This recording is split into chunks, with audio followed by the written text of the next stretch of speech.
Having spent the better part of the last 10 years covering the restaurant industry, I've been fortunate enough to cross paths with the country's top chefs.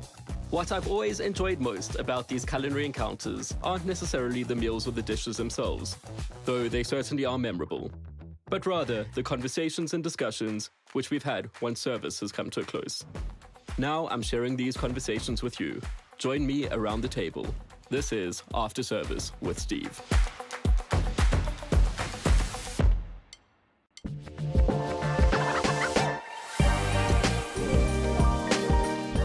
Amongst the bustle of Sandton is Zioux Restaurant, an opulent champagne lounge and cocktail bar where Chef Moses Moloi is cooking up his take on Latin American cuisine with a South African twist. Today on After Service with Steve, we're at Zioux Restaurant in Sandton, where I'll be chatting to Chef Moses Moloi. How's it going? I'm good, and you? Good. Thank you for taking the time to chat. No, thank you for the platform. Thank you. Always good. Yeah. Cheers. I mean, when I was prepping for this interview and thinking about, your journey so far, I thought back to when we first met, which was at Grey, at the Saxon. Yeah. Yeah, and I mean, what a journey it's been since then. In between, Grey, that was a fantastic start. Then on to Fane with Peter Templehoff, good friend of ours both. Yes. And then to heading up at this beautiful restaurant, Zioux. Yeah. It's been amazing. The journey to be where I am today. It's just been challenging in between, but a lot of learning curves that I've had to go through over the years, and from Grey, and even before that with Chef Peter. He's my mentor. So you had a stint in America. Yeah. So I actually started working with Chef Pete at the Marine Hotel Hermanus. Yeah. That's where it started, 2011. I was still a trainee, so since then, I begged the school to get an opportunity to work with him. He's a grand chef. They just won Chef of the Year. Restaurant of the Year. I think 2011 it was. So yeah, fantastic. It's been a journey. And I mean, how did this journey start? Where did your love of cooking come from? Has it always been something you've enjoyed? Yes, very much. I got it from my mother and my grandmother. Both of them, coming from when I was young, they've taught me a lot of stuff. They cooked many of the traditional foods that I enjoyed coming up as a kid. But I need to be honest, I never thought I'd become a chef, because in high school and even into varsity, I studied mechanical engineering. Okay. So hence sometimes I'm always posting about cars and all that. I like the mechanics behind the working parts of it. Yeah, working parts of it. But yeah, it all came through from my both my late grandmother and my mother. Fantastic. I think that's I think food is something that is so rooted in family. Yeah, it's definitely something that most chefs or most people in the food industry, and I think most people, it's the universal human language is food, and I think people together. Yeah, it brings people together. Yeah. And I think so. Then what was the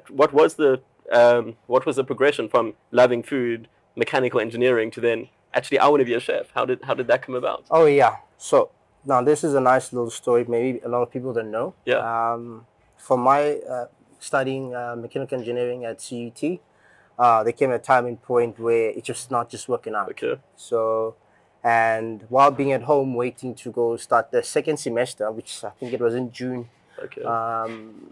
That year. So I was just at home watching a lot of cooking shows, and I watched. I was a big fan of a Jamie Oliver show. Okay, yeah. So in that specific episode that kind of changed my life, I would say is that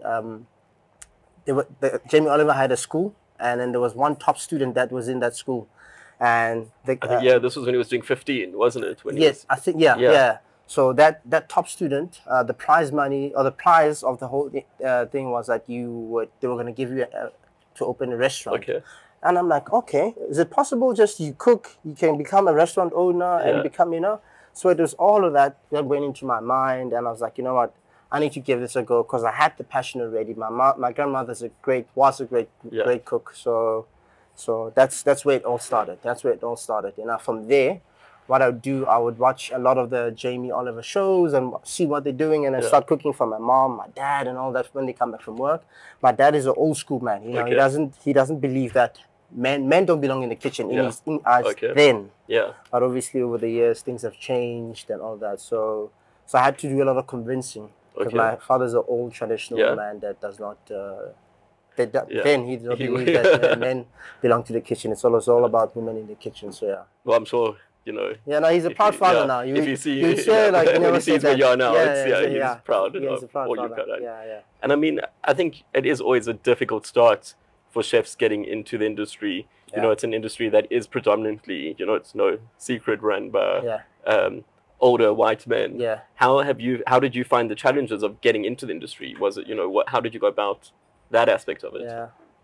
You know, like sometimes I get emotional when I think of the struggle, you know. So because in the early stages of my industry, like from internships down, especially in the Western Cape, it was difficult, you know. You know, when you get, you know, that undertone racism in the kitchen, that I went through a lot of that when I was young. But I had a goal, I had a dream, so I had to push through all of that, you know.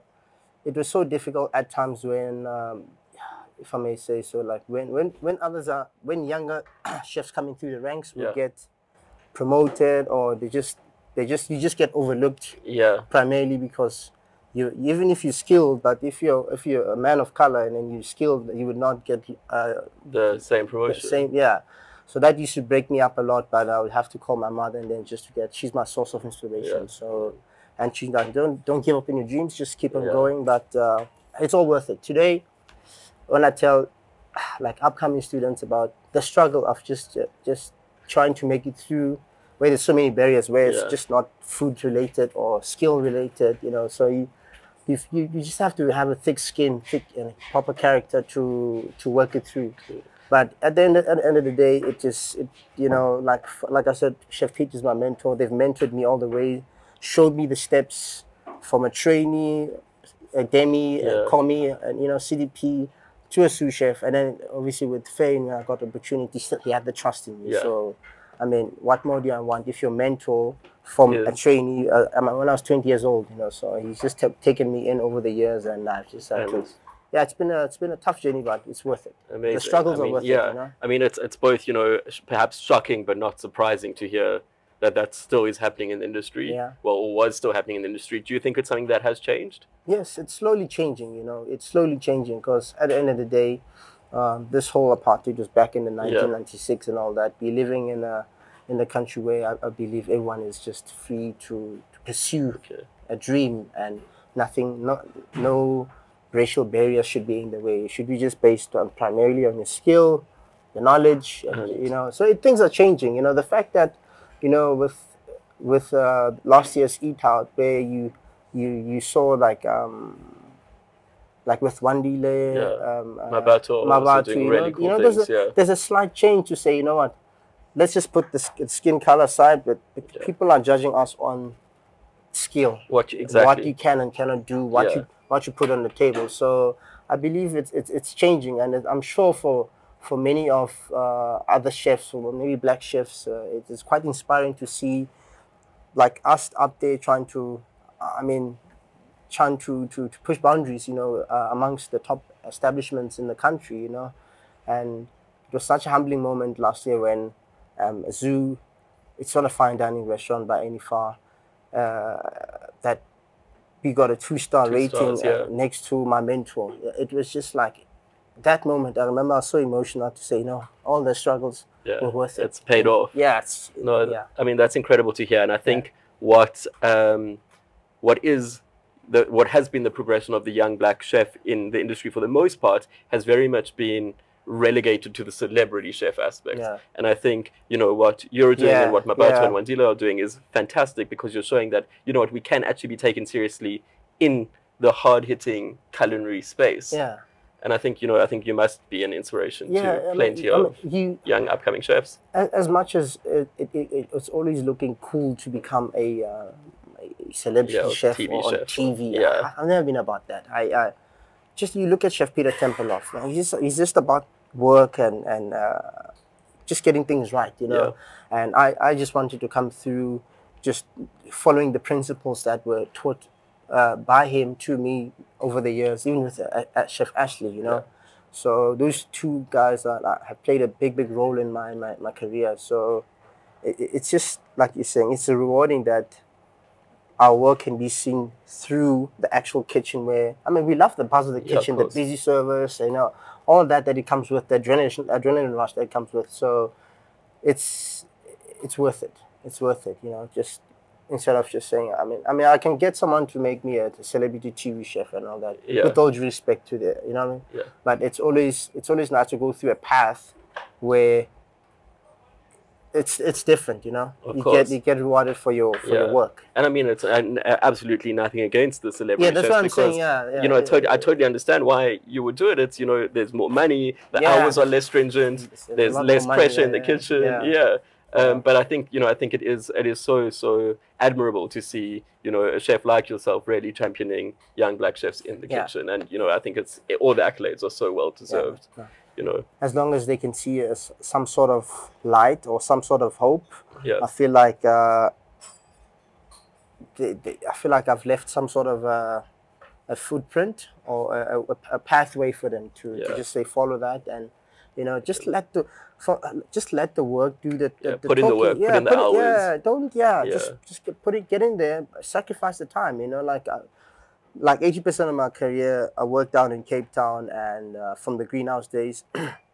So, we'd only close down when it's winter, between June and July. Yeah. So the whole year, I would never get time to go visit my family, because financially, it was quite expensive to be like, just get on a plane. I don't come from a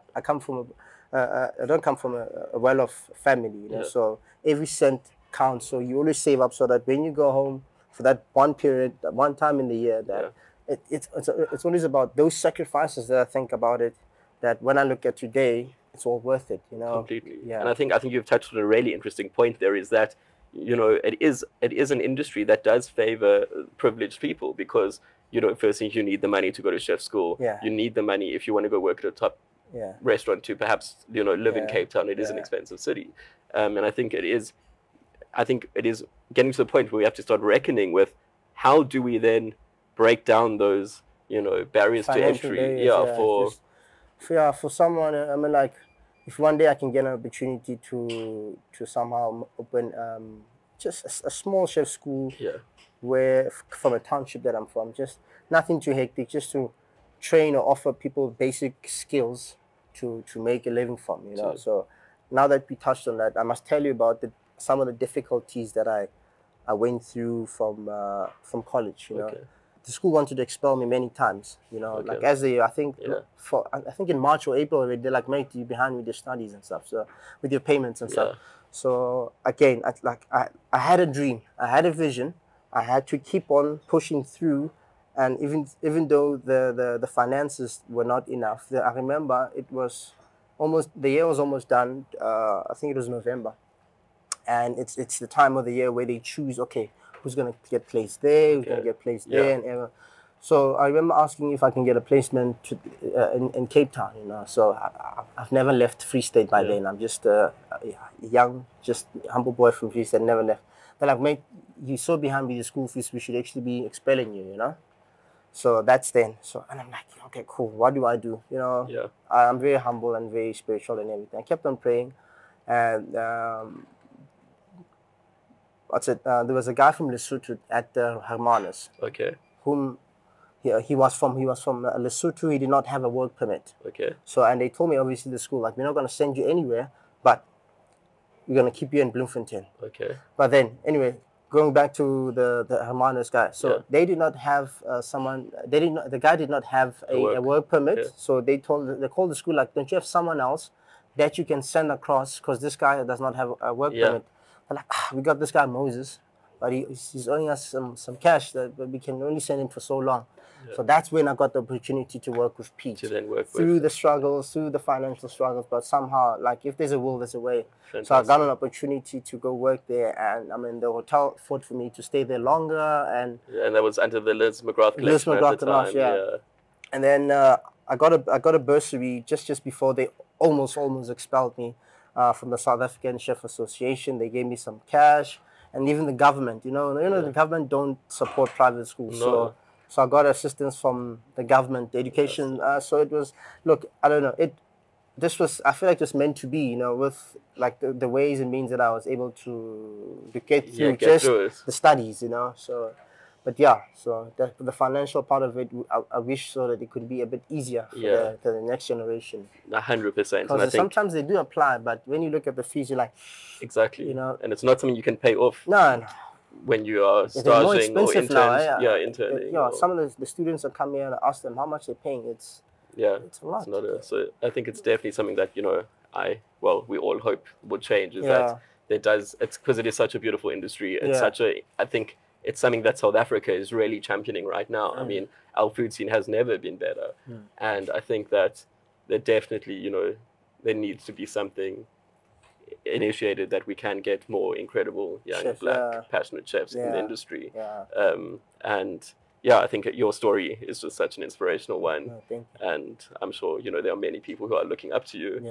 And especially what you're doing now, which is, you know, working at Zioux. I mean, you know, running the kitchen, head chef at one of David Higgs's restaurants. Let's talk a bit about where we are.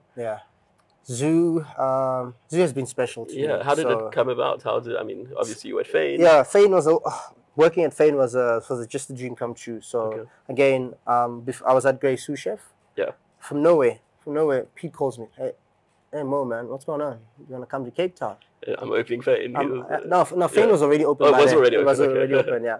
And then he's like, and I'm like, I didn't think twice about it. And obviously the difficult part was having a chat with Chef Candace. There's an opportunity. And then it's like, no, man, just go for it. It's head chef at Fane. I think Fane were 5th best at the time in Eat Out. But it just came in a messed up time, in the COVID time. So almost as COVID started. I was supposed to start the 1st of April, 2020. And I had resigned at the Saxon in March. So both my wife and I resigned, thinking, hey, we're going to Cape Town, and then obviously level 5 shop I started now. But going back to Fane, working there was just a dream come true, you know. While I was there, we were able to get to the 92nd in the world, best 50, which was a big. Especially for such a young restaurant. Monumental achievement. So how it came about, my wife and I fell pregnant. That's where it started. How I came to Johannesburg. So wanting to be closer to family, having that family support for our daughter, and we had to be closer to them. So that's family. How. And then I put a word out to Chef Candace and a few people, and I reached out to Chef David, and then he's like, mate, just come on board. Amazing. So that's how I got to be here at Zioux. So it's an amazing establishment. And I think what's really cool is what you're doing with the food here is that, firstly, I think it's a trend that has been, you know, biting at the heels of Johannesburg for a while, is this Latin American style of cooking, and Zioux was definitely at the forefront of that. How did you adapt from, obviously, you know, your training, which is quite French, to your Japanese experience at Fane, your really fine experience at Grey? How did you then adapt to this Latin American style of cooking? So when I worked in the States, so I worked in Florida, where there are a lot of Mexicans. So I remember when I was still down there in a city called Naples in Florida, I worked with a lot of those Mexican chefs. So I remember some of the lessons that I learned then when I was in America, or some of the things that I put on there. And I still have a lot of friends in Mexico that I can reach out to, like, mate, check here, I'm trying this salsa maca. What is an authentic way? Even the salsa maca we did at the Eat Out, that is an authentic way for Mexico. Because I still have a lot of people in like I said, in Mexico, where we reach out, we talk, they tell me what's working, what's not, or try it this way. This will make it different. You know? So it's just adjusting and learning. There's never enough learning. So I consistently watching videos and, like I said, calling my mates outside and asking them how their grandmother are cooking X, Y, and Z. And actually getting quite authentic recipes. That's incredible. So that's maybe a lot of people don't know, but that's the research I always put behind there, because I use those people that I worked with back then. Again, it's just that it's part of that unbelievable aspect of food, that it just creates these communities, and it is a community where I think sharing is very much at the forefront. People, you know, people love just exploring food and going through different people and different, you know, I think cultures. And I think what you've done really well here is merging all your experience onto this menu. I mean, like if you look at the dishes that we have with but we just recently took it off the oxtail fake. Yes. So some of the people, especially the black clientele, when they come here, they taste the fake cook like, man, this tastes like the way my grandmother used to make it. You know, there's a bit of authenticity that we try to bring in between there. Obviously, working with Pete for a long at Greenhouse, we did a lot of French cuisine, but Pete loved Japanese since then. So already then there was a lot of Japanese cuisine. Yeah, even at the Greenhouse, I was already learning that on my way, even back then. Yeah, so back everything's then, kind of really come full circle. Yeah, the food that we make, I always tell people that ask like, what type of food do you? I just like to put, like the food that we make is about my culinary journey. You know, it's not 80% Mexican or Peruvian. It's just trying to put pieces of my culinary journey together, and obviously with the influences that we have with our produce and the concept that we have here, we have to tie that together. Yeah, and I think it's something you've done so well. If I look at that pork and prawn dish on your menu at the moment, and you've got that chipotle tare, which is, I think, such a clever little take on, you know, that Japanese, bit of French, bit of salt. You see, Japanese and Peruvian are very... It's basically the same thing, from the ceviche to tiradito. It's the same thing. It's and I mean, if you start looking to history, there was a crossover during the wars. Yeah, it's, you know, so Hawaii even fits in there. But that's why I say the research, the research we do. You know, when you find out like, okay, Peruvian Japanese is like, it's the same thing, but just obviously. And then with the tare, so what we done with that, it's still got your mirins, your sakis, and then your spring onions, your ginger, which is more Japanese. And then to bring it back home, we added some smoky chipotle in there. So we, you know what I mean. So that's a nice chipotle tare glaze that we put on the prawns, and we toss them in the yaspa. There you get the nice char flavor on it. So there's a nice play in between there. And on that dish that we talking about now, we have this pepper juice and the cactus. Okay. You know, the cactus, which is a very Mexican. Is it agave or is it? It's basically similar. It's basically agave. You know, but and it's pickled and all that. So you taste things in there, and then you're like, wow. You know, I remember we had a customer from Mexico, and then as he was eating, and he was like, man, this hints of flavors that take me back home. Obviously, we're not fully Mexican or. We are a South African restaurant. There's influences there, but if internationals can see what we're trying to do, and we got a lot of locals that appreciate what we do, because we're trying to like reel everyone in here, you know. And so. I mean, even those fish cakes with that like Cape Malay twist to it. It's just, I think it's incredibly clever cooking, the way that you have, as you say, like showcased your culinary journey. Yeah, because I spent 80% of my career down in the Cape, and with the colored people that I lived with many times, they made the pickled fish on Fridays. So the idea came from pickled fish on Easter and everything. So it's just basically the pickling liquid, which I made a puree out of that. So the spices, we took out some of the liquid from the vinegar and sugar, brought it down to blend it. It's a nice thick paste of a Cape Malay dressing on there, and we have sweet potatoes. So, like you say, everything from my culinary journey. And it just as you say, it seems it was always meant to be, because you know, the idea was always to have Zioux be Latin American, and then, you know, the fact that you were coming back to Joburg, it's quite an incredible meeting of, you know, I want to say meeting of minds, but also just of, you know, very lucky coincidence, I guess. I must say, Chef David is always involved, you know, so whenever we come up with any dish, we like to say he's the goat. He's got a goat palate. So we come up with a dish like... Goat's like greatest of all time. So we always say, no, he needs to taste this, and then he approves it, done. Let's put it on the menu. So, fantastic. Well, what can we look forward to in the future? To any ideas you're working with, any new trends you've picked up that you're hoping to implement on the menu? Look, I've been talking to Virgilio Martinez from Central. So if God... Oh, wow. The other day I literally just sent him a message, and he's such a huge inspiration, because Peruvian food and even cuisine. And I reached out to him and I sent him an invite, like, would you be able to come to South Africa? Are you keen? And then he's like, hey, amigo, what's happening? And then he did mention that it's something we can work towards too, but he's so busy. So if we are able to do a collab with him, that'll be amazing. So I'm personally trying to build that relationship. With one of the world's very best chefs, especially. I was shocked when he so cool. I was just chilling there, and I was like, let me just send this guy a message. He's probably not going to respond. Next thing, the guy comes back to me, amigo, you know, like, and then he started following me. So we talk once in a while, but So, like I said, it's a work in progression. I'm very inspired by what they're doing there at Central, and so the trends that we got going on, we always try to reinvent what's been already been done out there, because the Latin food there's so much more to do to it. We're consistently learning and looking ways to improve what's already in the menu, and if not, we've added a couple of new dishes. So yeah, there's always a consistent innovation that the team. I have a really amazing team that are always trying to push boundaries and stuff. Yeah, so. And then the team, obviously, I mean, do you have a focus on nurturing young black talent? Is that something you're implementing in the kitchen? I love that. We did it from already back in when I was at Greenhouse, so like from getting the scholars into the kitchen. So I got 2 guys from Scholarly that are in the kitchen that we've given opportunities in there. Before you hire outside, I always see what's the possibilities that, and then so like we start like now our scholars are starting with Star Food. They cook at Star Food. From Star Food, we teach them basics from chopping onions and all that.